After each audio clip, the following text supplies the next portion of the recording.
Department of post ने LDC PSA के लिए जब से भर्ती नियम 2022 लॉन्च किया है, बहुत सारे स्टूडेंट के मन में अलग अलग तरीके के सवाल उत्पन्न हो रहे थे, जिसमें कि सबसे बड़ा सवाल यह था कि अगर जो कैंडिडेट 1/1/2022 की स्थिति में जीडीएस है और यदि उसने जनवरी में, फरवरी में, मार्च में, अप्रैल में एमटीएस कैडर, पोस्टमैन कैडर या फिर मेलगार्ड कैडर ज्वाइन कर लिया है, तो क्या वह 2022 के एलडीसी पीएसए एग्जाम के लिए पात्र होगा या फिर नहीं होगा।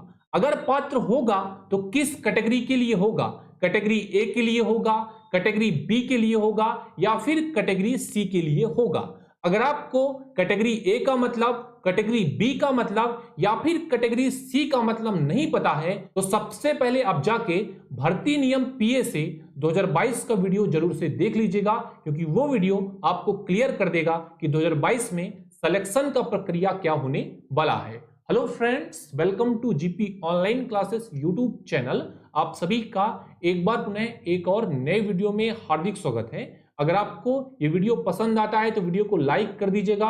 चैनल पर पहली बार विजिट कर रहे हैं तो एलडीसी एग्जाम से संबंधित सबसे तेज अपडेट पाने के लिए, सबसे क्लैरिटी वाला अपडेट पाने के लिए हमारे यूट्यूब चैनल को सब्सक्राइब जरूर कर लीजिएगा। इस वीडियो में हम बताने वाले हैं कि जो कैंडिडेट 1/1/2022 की स्थिति में जीडीएस था और यदि उसने जनवरी में, फरवरी में, मार्च में या फिर अप्रैल में पोस्टमैन कैडर ज्वाइन किया है, एमटीएस कैडर ज्वाइन किया है या फिर मेलगार्ड कैडर ज्वाइन किया है, तो क्या वह 2022 एलडीसी के लिए पात्र होगा। तो यहां पे डायरेक्टरेट का लेटर जारी हो चुका है, 28/7 का लेटर होने वाला है।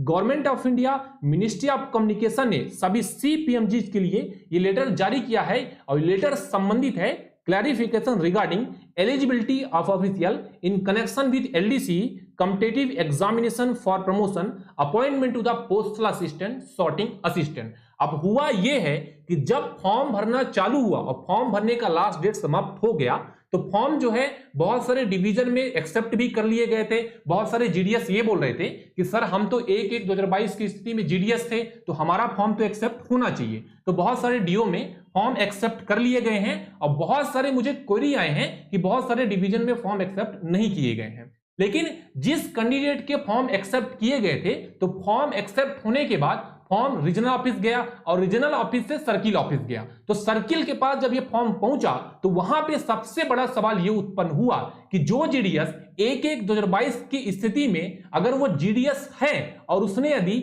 जनवरी में, फरवरी में, मार्च में postman cadre, MTS cadre join किया है, तो क्या वह पात्र होगा। सर्किल ने क्वेरी रेज किया और डायरेक्टरेट से सवाल किया। तो यहां पर डायरेक्टरेट ने साफ तरीके से मेंशन कर दिया है, 5th नंबर का पॉइंट समझने का प्रयास करिएगा। If candidate was holding the post of GDS on circular date, example बताया है 1/1/2022, but subsequently appointed to a post level 1, level 2, level 3 a pay matrix such as MTS, postman, mail guard, his/her candidate will be considered with reference to eligibility condition mentioned at part C of para 2 above along with the other GDS candidate। इसका कहने का मतलब यह है कि जो GDS 1/1/2022 की स्थिति में जीडीएस था, यदि उसने जनवरी में, फरवरी में, मार्च में या फिर अप्रैल में एमटीएस कैडर ज्वाइन किया है, पोस्टमैन कैडर ज्वाइन किया है, मेलगार्ड कैडर ज्वाइन किया है, तो वह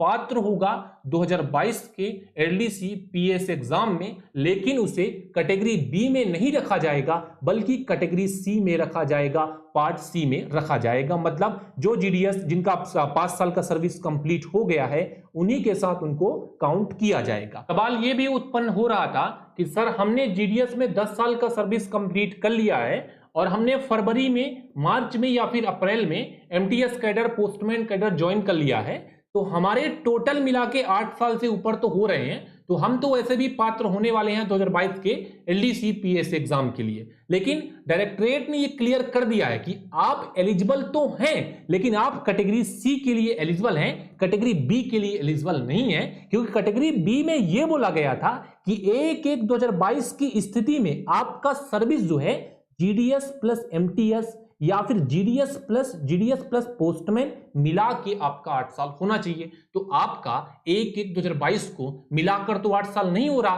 केवल जीडीएस में 8 साल हो रहा है, इसीलिए आपको कैटेगरी सी में रखा गया है। तो उम्मीद करता हूं फ्रेंड्स कि जो जानकारी मैंने आपको देने का प्रयास किया है वो आपको समझ में आ गया होगा। अब सवाल सबसे बड़ा उत्पन्न ये होता है कि जिस डिवीजन में जिस जीडीएस के फॉर्म एक्सेप्ट नहीं किए गए हैं उनका क्या होगा। क्या फॉर्म का डेट बढ़ाया जाएगा अगर वो 2022 में एलडीसी पीएस एग्जाम देने से वंचित रह जाते हैं? तो आप इसके बारे में क्या सोचते हैं? अपनी राय जो है हमें कमेंट बॉक्स में जरूर से बताइएगा।